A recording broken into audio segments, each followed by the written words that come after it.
ตำรวจจราจรนครหลวงเวียงจันทน์จะใช้กำลัง400 กว่าสหายป้องกันระยะเฉลิมฉลองบุญปีใหม่ลาว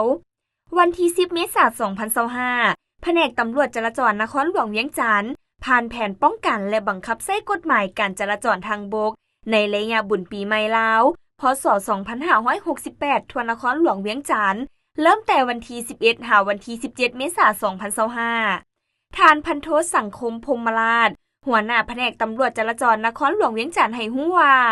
การเฉลิมฉลองปีใหม่ลาวปีนี้แผนกตำรวจจราจรห้องตำรวจปกส.นครหลวงเวียงจันทน์ได้สร้างแผนป้องกันและเคลื่อนไหวเวียกงานวีซ่าเฉพาะขึ้นในนี้มีจุดป้องกันทั้งหมด147จุดมีจุดลงโฆษณา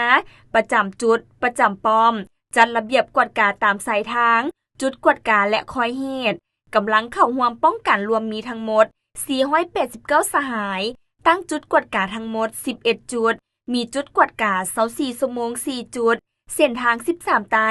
เส้นทาง13เหนือเส้นทางเลขที่10เส้นทางเลขที่11มีจุดลงโฆษณา3จุดคิวรถสายใต้คิวรถสายเหนือและเส้นทางหลักมีวัด9จุดประจำจุดสายทาง35จุดป้อม69จุดประจำการคอยเหตุ10จุดจุดสรุปสั่งรวมสภาพประจำวัน10จุดพาหนะหับไซ16คันในนั้นมีรถเก่งสลาม2คันรถกระบะ11คันและรถจักร3คันทางนี้เพื่อเฮ็ดให้การเฉลิมฉลองบุญปีใหม่ลาวพ.ศ. 2568 ค.ศ.